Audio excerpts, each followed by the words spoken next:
वंशी विभूषितकरान्नवनीरदाभात् पीताम्बरदरुणबिम्बफलाधरोष्टात् पूर्णेन्दुसुन्दरमुखादरविन्दनेत्रात् कृष्णात् परं किमपि तत्त्वमहं न जाने।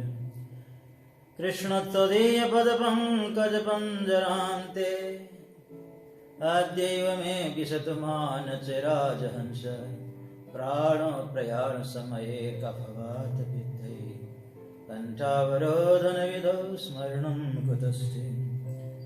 तेरी सत्ता के बिना हे प्रभु मंगल मूल पत्ता भी हिलता नहीं खिले न कोई फूल। सभी श्रोतागणों को मेरा सादर प्रेम प्रणाम।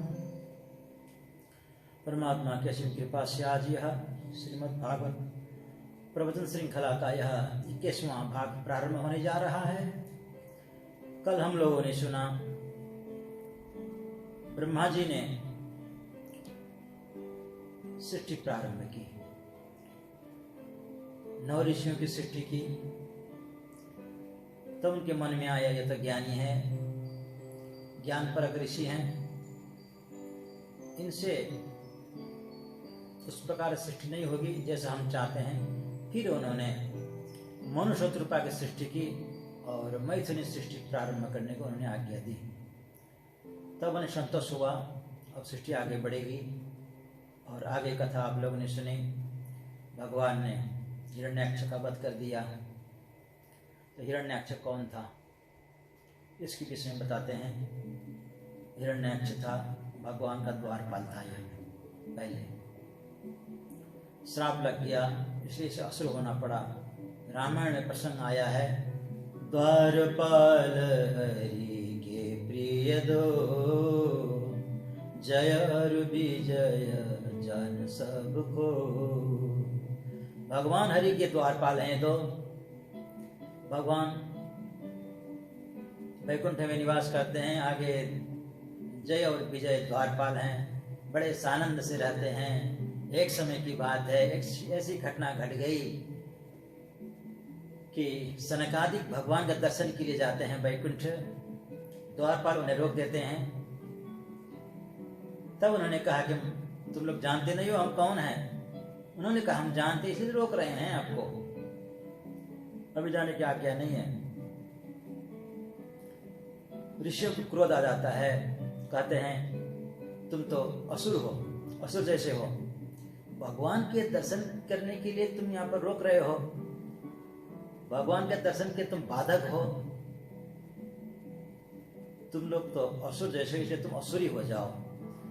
3 जन्म तक तो असुर बन के तुम्हें जन्म लेना पड़े, ऐसा उन्होंने श्राप दे दिया। तब हाथ जोड़ के कहते हैं महाराज आपने तो हमको श्राप दे दिया, हमारा कल्याण कैसे होगा। तब कहा कि कोई बात नहीं है, भगवान अवतार धारण करके तुम्हारा उद्धार करेंगे। तब भगवान भी वहां पर आ जाते हैं, विष्णु भगवान। तो ऋषियों से कहा कि महाराज हमारे सेवकों ने आपका अपमान किया है, रोका है, हमारे हैं, इसलिए आप हमें क्षमा कर दीजिए। ये हमारा भी अपराध है क्योंकि ये हमारे हैं। तब उनको शर्मिंदगी महसूस हुआ, उनको ऋषियों को कहा कि तो हमने गलत कर दिया। तब भगवान ने कहा कि हमारे भक्त, हमारे द्वारपाल 3 जन्म लेंगे तो मैं इनको उद्धार करने के लिए 4 जन्म लूंगा। तो भगवान आकर के उद्धार करते हैं हिरण्याक्ष को बराह रूप धारण करके, और हिरण्यकश्यप को उद्धार करेंगे नरसिंह अवतार धारण करके। जब ये दोनों जय और विजय रावण कुंभकर्ण बनेंगे तो राम अवतार धारण करके भगवान उनका उद्धार करेंगे। जब ये शिशुपाल दंतवक्र बनेंगे तो भगवान श्री कृष्ण के रूप में आकर के इनका उद्धार करेंगे। यानी भक्त ने 3 जन्म लिया तो भगवान ने 4 जन्म लिया। भगवान कितने कृपालु हैं, कितने दयालु हैं। अपने भक्त को उद्धार करने के लिए भगवान उनसे भी ज्यादा अवतार धारण किया। ऐसी परमात्मा की लीला है, करुणामय लीला। तो आगे कथा आती है, ब्रह्मा जी के छाया से कर्दम की उत्पत्ति हुई थी। छाया कर्दमो यज्ञ। ऋषि कर्दम ने भी हाथ जोड़ के कहा था, प्रभु क्या आज्ञा है? तब ब्रह्मा जी ने कहा कि सृष्टि को आगे बढ़ाओ, सृष्टि करो, प्रजा की उत्पत्ति करो। तो सुंदर सुशील गुणवती पत्नी के लिए प्राप्त करने के लिए कर्दम जी महाराज तपस्या हेतु चले जाते हैं। 10,000 वर्ष तक उन्होंने तपस्या की है। तपस्या जब कर रहे थे उस समय भगवान वहां पर आते हैं, प्रकट होते हैं, वरम ब्रूहि कहते हैं। भगवान को जब देखा, उनके मन में जो था वो सब वो भूल गए। कहने लगे, प्रभु क्या चाहिए? कुछ नहीं चाहिए, आपका दर्शन मिलेगी, आपकी भक्ति चाहिए। उन्होंने कहा, नहीं नहीं, मैं जानता हूँ तुम किस हेतु से यहाँ तपस्या करने आए थे, तुम्हारे मन में क्या है, इसलिए मैंने पहले व्यवस्था कर रखी है। आज के दूसरे दिन मनु अपनी कन्या को लेकर के आएंगे। मनु शत्रुपा अपनी पुत्री देवभूति को लेकर के आएंगे और तुम्हें विवाह करने के लिए आग्रह करेंगे, मना नहीं करना। और मैं भी 10वीं संतान के रूप में पुत्र बन के आऊंगा और सांख्य शास्त्र का जो लुप्त प्राय हो गया है उसको फिर मैं पुनर्जीवित करूंगा। इस प्रकार से भगवान कहकर अंतर्धान हो जाते हैं। कर्दम महाराज आश्रम में बैठे हुए हैं, प्रतीक्षा कर रहे हैं। 2 दिन बाद उन्होंने देखा, अग्निहोत्र आदि करके बैठे हुए थे। उन्होंने देखा कि कोई रथ आ रहा है। रथ में देखा उन्होंने मनु शत्रुपा को और अपनी कन्या को लेकर के आए हैं। उन्होंने आकर के ऋषि की वंदना की है, प्रणाम किया है। ऋषि ने आशीर्वाद दिया और बैठने को कहा। बैठने के लिए उन्होंने 3 आसन दिए। मनु शत्रुपा तो बैठ गए। देवहूति ने विचार किया, कुछ देर बाद में मेरे पति बनने वाले हैं, इनके दिए गए उच्च आसन पर मैं कैसे बैठूंगी? ये तो दुष्टता होगी, मर्यादा का विपरीत होगा। इसलिए उन्होंने क्या किया कि उस आसन को हाथ लगाया, सम्मान दिया और वो नीचे बैठ गई। कर्दम जी देख रहे थे क्या करती है, बहुत प्रसन्न हुए इसको देख करके। और मनु महाराज ने कहा, प्रभु ये मेरी कन्या है, रूप गुण शील आदि संपन्न है, ये अपने अनुरूप पति चाहती है। और जब से नारद जी के मुख से आपके गुणानुवाद इसने सुनी है, तब से इसने मन में विचार कर लिया है, निश्चय किया कि आपको पति रूप में भरूंगी। और यह कन्या हम आपको प्रदान करने आए हैं, आप यदि स्वीकार करें तो उन्होंने कहा कर्दम जी ने कि मैं भी विवाह का इच्छुक हूं और आपकी कन्या सुंदर गुणवती शीलवती है और मैं अवश्य ही विवाह करूंगा और यह विवाह वैदिक रीति से हो, ऐसा कहा। तो वैदिक रीति से विवाह करके मनु शत्रुपा वहां से चले जाते हैं। कर्दम जी ने यह भी कहा था कि संतान होते मैं संन्यास्त हो जाऊंगा, और वो चले जाते हैं। मनु शत्रुपा देवहूति अपने पति के यहाँ रहने लगती है। संध्या के समय में ध्यान करने चले जाते हैं कर्दम ऋषि, और ध्यान करते करते समाधि लग जाती है। देवहूति सोचती है थोड़ी थोड़ी देर में जगेंगे, फल फूल ला कर रख देती है और अपने कुटिया को निहारती है। तब उन्होंने देखा कि कुटिया में कुछ नहीं है, एक आसन पड़ा हुआ है, चूहे की बील है, घोंसले हैं ऊपर में, छोटा सा झोपड़ा है। और ऐसी स्थिति को देख करके वो बहुत प्रसन्न हो जाती है। कहते कि सोचती है कि मेरा पति कितना त्यागी है, कोई संग्रह नहीं है, कुछ नहीं है, भगवान के भजन करते रहते हैं और ऐसे सोच के बहुत प्रसन्न हो गई। उसने विचार किया पतिदेव कुछ देर में ध्यान से निवृत्त होंगे। एक दिन बीता, 2 दिन बीता, करते करते करते करते करते कई दिन बीत गए, परंतु रोज रोज ही इसी आशा में वो रहती थी। सुबह होते ही उनका स्नान करा देती थी, फल फूल ला के सामने रखती थी, पतिदेव जगेंगे और उस फूल से पूजा करेंगे। संध्या होते ही उस फूल को ले जा करके फेंक देती, फूल मुरझा जाते, फेंक देती, फिर नवीन पुष्प और नवीन फल ला के रखती। इस प्रकार से करते करते कई साल व्यतीत हो गए। उसके रेशम से बाल झुर्रियों में उसके जटा में परिणत हो गए, चाँचा चेहरा झुर्रियों में परिणत हो गया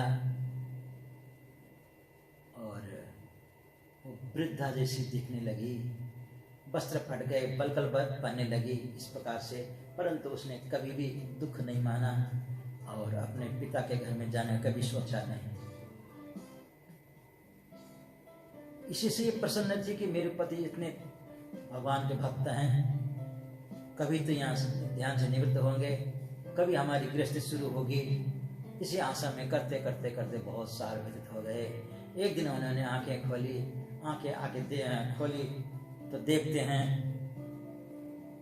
उन्होंने देखा कि अपने शरीर को सत्य स्नान है, अभी भी स्नान करके आए हैं ऐसा लगता है, क्योंकि रोज स्नान करा देती थी। बाल भीगे हुए हैं, आगे तो बिल्कुल पुष्प रखे हुए हैं, फल हैं, ताजे ताजे हैं। और उन्होंने देखा कि एक वृद्धा आगे हाथ जोड़ के खड़ी है। तो ढंग से देखा और कहा कि माते आपका परिचय, आप कौन है? तब देवहूति ने विचार किया, ये तो सब भूल गए। तब उन्होंने कहा, महाराज आपको याद है बहुत साल पहले आपके यहाँ पर आश्रम में मनुष्य रूपा अपनी कन्या को लेकर के आए थे, याद है? हाँ कुछ याद है।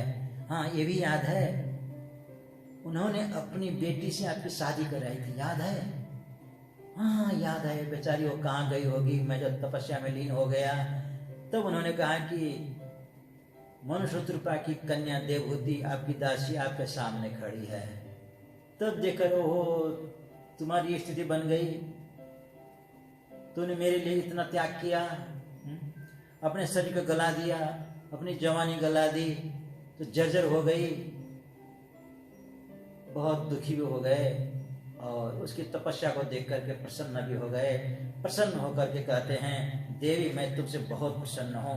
तब कहते हैं, तुष्टो मध्य तव मान विमान दाया शुश्रूषया परमया परया च भक्त्या यो देहिनामयमतीव सुदिस्व देहो नावीक्षितः समुचितः च पितुं मदर्थे। मैं तुमसे बहुत प्रसन्न हूँ। प्राणी अपने शरीर को हर कोई प्रेम करता है, कोई भी हो, ज्ञानी अज्ञानी कैसे भी हो, अपने शरीर को कितना वो प्यार करता है। सबसे ज्यादा पाप कर्म करके, कैसे कर्म करके भी अपने शरीर को हृष्ट पुष्ट बलिष्ठ बनाना चाहता है। तुमने ऐसे अपने शरीर को गला दिया मेरे लिए,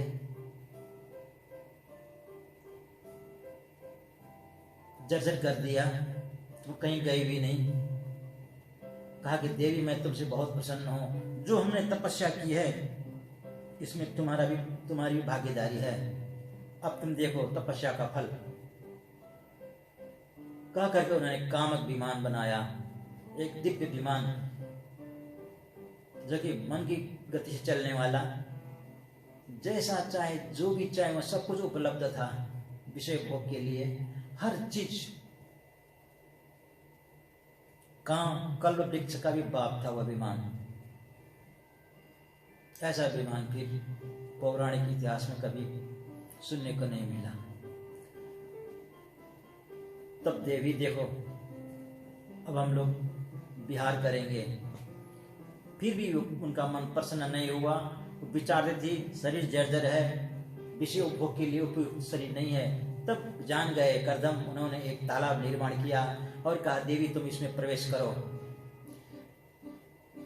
और वो प्रवेश करती है। प्रवेश करते उसका शरीर रति को भी मात करने वाला, रति देवी कि लज्जित हो जाकर सामने ऐसा सुंदर शरीर उसका बन गया। हजारों स्त्रियां, 16 वर्षीय स्त्रियां उनको स्नान कराने लगी और उनका श्रृंगार कराया। कहा कि देवी अब तो विमान में बैठ जाओ। फिर भी देखा कि मन खिन्न है इसका। उन्होंने विचार किया, ये सोच रही है कि मैं तो सुंदर बन गई हूँ, तरुणी बन गई हूँ, मेरे पति तो अभी तक जर्जर हैं। उन्होंने भी फिर अपने शरीर को फिर कामदेव सा बना लिया और विमान में बैठ करके, उस कामक विमान में बैठ करके नंदन वन आदि में भ्रमण करते हैं। कई वर्ष व्यतीत हो जाते हैं, 9 कन्याएं होती हैं, लौट के आते हैं। तब कहा, देवी अब मुझे आज्ञा दो, मैं संन्यास ग्रहण करना चाहता हूँ, भगवान की आराधना करना चाहता हूँ।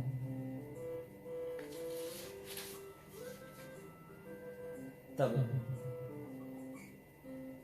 उन्होंने कहा, प्रभु आपने मुझे कहा था, आपने मुझे यह कहा था कि हमारे यहाँ प्रभु पुत्र बन करके आएंगे, वो तो अभी आए नहीं। और ये 9 कन्याएं, इनकी शादी के बाद मेरा क्या होगा? इनकी शादी भी करनी है। जब ये शादी करके चले जाएंगी तो मेरा सहारा कौन होगा? कम से कम एक पुत्र हो जाता तो मेरा सहारा बनता। तब कर्दम ने कहा, हाँ तुमने बहुत अच्छा याद दिलाया, भगवान ने कहा था कि मैं पुत्र बन करके आऊंगा। तो फिर समय आया, वो गर्भवती हो जाती है। गर्भ में भगवान अवतीर्ण हो जाते हैं। जब गर्भवती हो गई तो ब्रह्मा जी देवता की स्तुति करने आते हैं, गर्भ स्तुति करते हैं, कहते हैं, देवी तुम धन्य हो। जिन परमात्मा के उदर में सारा ब्रह्मांड समाया हुआ है, उस परमात्मा को तुमने अपने उदर में रखा है, तुम धन्य हो देवी, तुम्हारा गृहस्थ धन्य हो गया। कर्दम जी को भी धन्यवाद देते हैं। और ब्रह्मा जी ने कहा, ये तुम्हारी 9 कन्याएं हैं, ये मेरे 9 पुत्र हैं, इनकी शादी करा देते हैं। कर्दम जी बहुत प्रसन्न हो जाते हैं और कर्दम जी की 9 कन्याएं और ब्रह्मा जी के जो 9 पुत्र हैं उनकी शादी करा देते हैं। किससे किसकी शादी हुई जरा सुन लीजिए। कला से मरीचि से शादी होती है, अभिरू की शादी पुलत्स्य ऋषि से होती है, ख्याति की शादी होती है भृगु ऋषि से, अनुसुईया की शादी होती है अत्रि ऋषि से, गति की शादी होती है पुलत्स्य से, अरुंधति की शादी होती है वशिष्ठ ऋषि से, और श्रद्धा की शादी होती है अंगिरा ऋषि से, और क्रिया की शादी होती है क्रतु ऋषि से। इस प्रकार से, और शांति शादी होती है अथर्व ऋषि से। इस प्रकार से 9 कन्या की शादी हो गई और ऋषि मुनि भी आज्ञा लेकर के चले जाते हैं अपनी अपनी पत्नी को लेकर के। और कपिल देव जी का जन्म होता है। तब कर्दम ने कहा, देवी अब मुझे आज्ञा दो, मैं जाऊंगा, संन्यास धारण करूंगा। तो आंखों में आंसू लेकर के देवभूति कहती है, प्रभु आज तक मैंने आपको न जान करके केवल विषयजन्य भोग के लिए ही आपका संग किया। अनजान में भी महापुरुषों के साथ किया गया संग कल्याणप्रद होता है, मेरा भी कल्याण हो।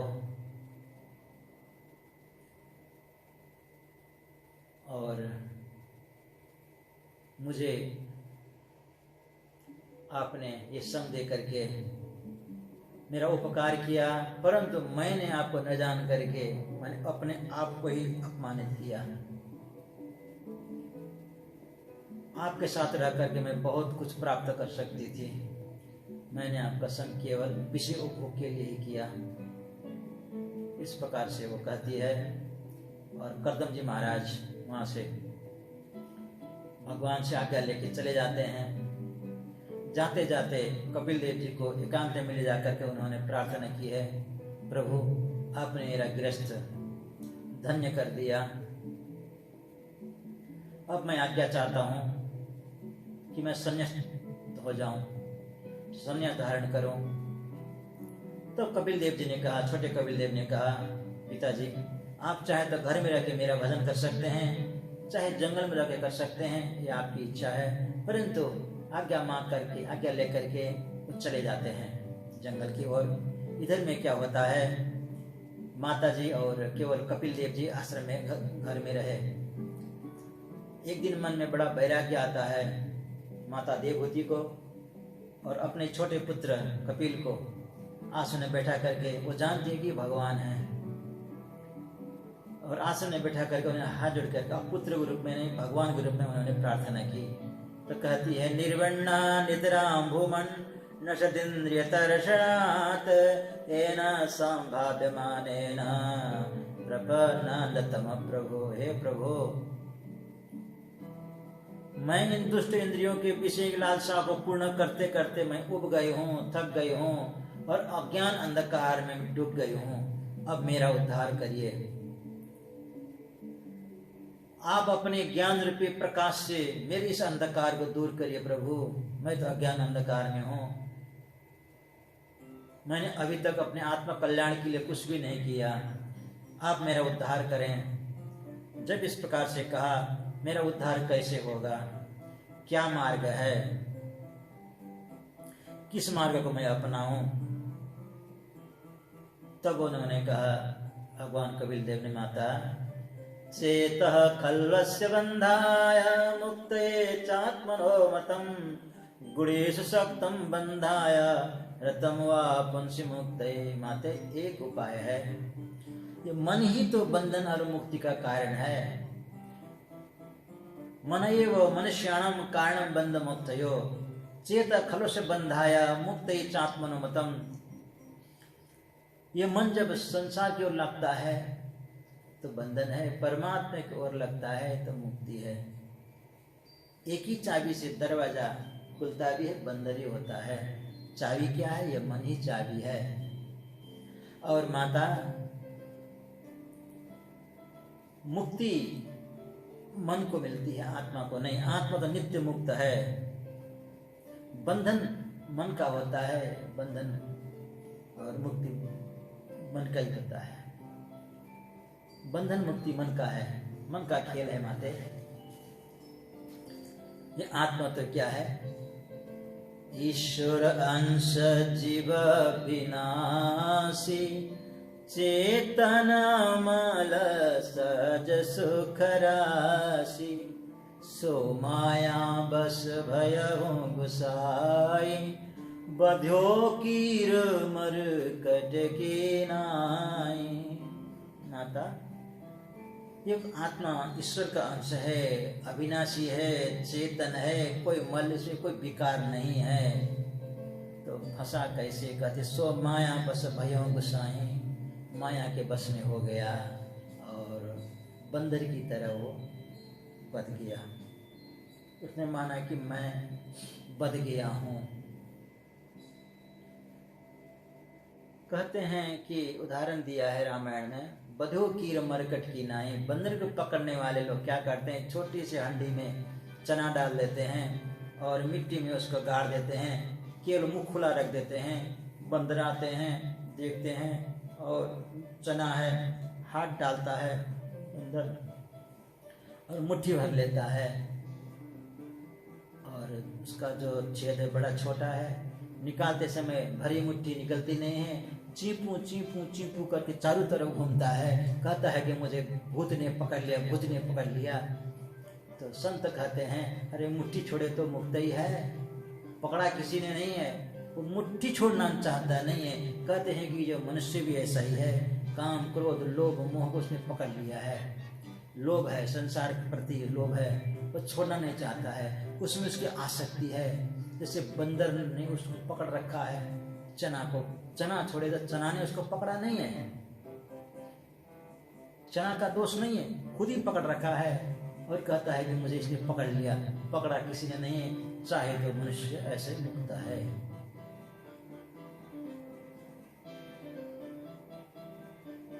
तो ये मन है, मन कैसा है? मन एवं मनुष्याणाम, मन ही सबको बंधन मुक्ति का कारण, सब जगह मन को ही बताया है। अर्जुन ने भी कहा कि मन तो बड़ा चंचल है, चंचलम ही मन कृष्ण प्रमाथि बलवदृढ़ तस्याहम निग्रह मन्ये वायु रिव दुष्करम। हे केशव, मन तो बड़ा चंचल है, मन को कैसे कंट्रोल करें? ये तो अघाता ही नहीं है, तृप्त तो होता ही नहीं है, जितना मिले और चाहता है, और चाहता है, और चाहता है। जैसे अग्नि में जितना घी डाले उतना ही वो धधकता है, ऐसा ही है। कहते हैं कि एक राजा के यहाँ पर एक बकरी थी। राजा ने कहा कि इस बकरी को जो पूर्ण कर देगा उसको मैं बहुत पारितोषिक दूंगा। और एक से गड़रियां आने लगे, भाई एक बकरी को पेट भरना है, कौन सी बड़ी बात है। तो राजा ने कहा कि मैं खुद परीक्षा लूंगा। बकरी ने फिर घास खा ली तो फिर उसको मैं दंड दूंगा, जेल में डालूंगा। कहा कोई बात नहीं भाई, एक से गड़रिया है, खूब कोमल कोमल घास खिलाए, दिन भर खिलाए। शाम को लेके आए राजा के पास, महाराज देखिए पेट कितना बड़ा हो गया इसका, आप परीक्षा कर लीजिए। और उसने घास दिखाया, मैं करते करते आगे बढ़ी, फिर घास को खाने लगी। कहा कि ये तो अभी भी भूखी है, इसमें जेल में डालो। इस प्रकार करते करते देश विदेश के सारे गड़ेरिये सब जेल में पड़ गए। एक महात्मा ने विचार किया, लगता है कि इसमें कोई रहस्य है। तो महात्मा ने कहा कि मैं इसको खिलाऊंगा, इसको अघाऊंगा। ये बिल्कुल घास नहीं खाएंगे। उसके बाद राजा ने कहा मैं पर्चा खुद लेता हूँ। बकरी ने फिर घास खा ली तो फिर खैर नहीं। कहा कि महाराज जो सजा हो, आप जो कहे तो मुझे दीजिए। तो महात्मा जी बकरी को लेके चले गए अपने आश्रम में। घास दिखाते थे, जैसे घास खाना आगे बढ़ते चिमटा से फट से मुँह में मार देते। जब घास दिखाते और जैसे बकरी खाने के लिए आगे बढ़ती, चिमटा करते करते घास देखते ही बकरी डरने लगी। वो समझने लगे कि घास का मतलब है वो डंडे पड़ेंगे, चिमटा पड़ेगी।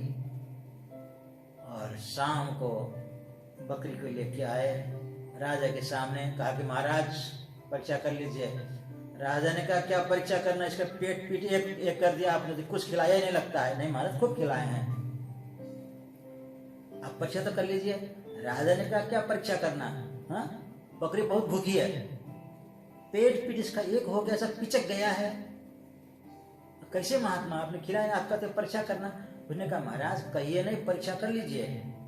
बड़े बड़े पेट बना के भी आपके पास लेके आए थे, आप खिलाइए। राजा ने जैसे घास दिखाया तो उसने मुख फेर लिया, ऐसे घास दिखाया इधर मुख फेर लिया। बकरी ने समझा कि घास का मतलब डंडा। तब राजा ने कहा आपने क्या किया। तब महात्मा ने कहा देखिए इसको खाती रहेगी, ये खाती रहेगी, कभी भी इसको पूर्ण होने वाली नहीं है। जब से चिमटा मारना शुरू कर दिया तब उसके बाद घास से डर गई। कहने का मतलब राजा बड़ा ज्ञानी था, राजा बड़ा सत्संगी था, वो समझ गया। कहा कि मन को भी इसी प्रकार से करना चाहिए। मैं उदाहरण दिया, मन क्या है, बकरी की जैसा है। आप कितना ही खिलाइए, कितना करिए, कभी ये बकरी आगाती नहीं है, इसको और चाहिए, खिलाते जाइए।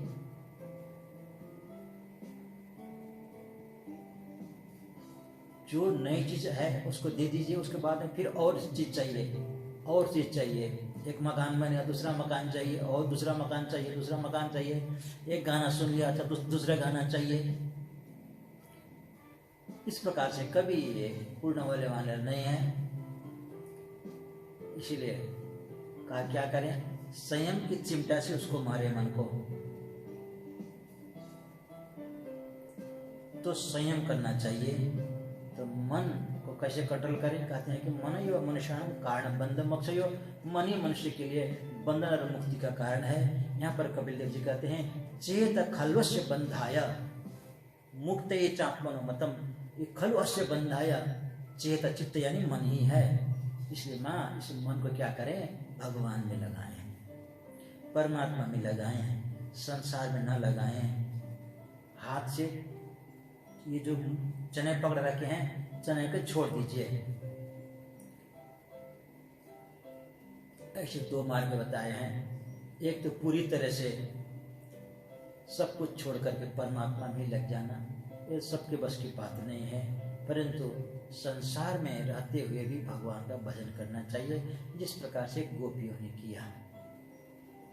संसार में रहती थी, उनके बच्चे भी थे, और किसी की पत्नी थी, किसी की बेटी थी, घर में ही रही, आश्रम में तो नहीं गई, फिर भी उन्होंने भगवान को पा लिया।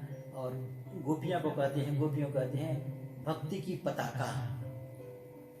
इसीलिए उद्धव जैसे परम ज्ञानी भी कहने लगे, आशा महो चरण रेण जुषा महम श्याम वृंदावने किमपि गुल्मलतौषधीनां या दुस्तेजं स्वजनम आर्यपथं च हित्वा देजुर्मुकुन्द पदवीं श्रुतिभिर्विमृग्याम्।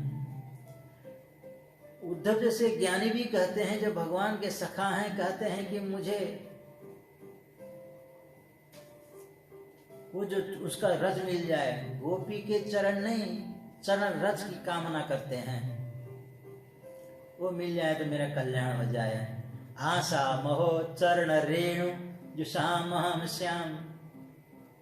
ऐसी जो गोपियां हैं, ऐसी गोपियां हैं, गृहस्थ में रह करके भी उन्होंने परमात्मा को रिझा लिया, परमात्मा को प्राप्त कर लिया। अतः गृहस्थ में रहते हुए, संसार में रहते हुए भगवान का भजन करना चाहिए, ये सबसे अच्छा मार्ग है। सभी लोग इस सन्यासी हो जाएंगे तो सन्यासियों का फिर स्वागत कौन करेगा? संसार कैसे आगे बढ़ेगा? भगवान ने ये नहीं कहा कि तुम शादी न करो, गृहस्थ में मत रहो, ऐसा कभी भगवान ने कहा ही नहीं। भगवान ने कहा है कि सदा ही स्मरण करते रहो,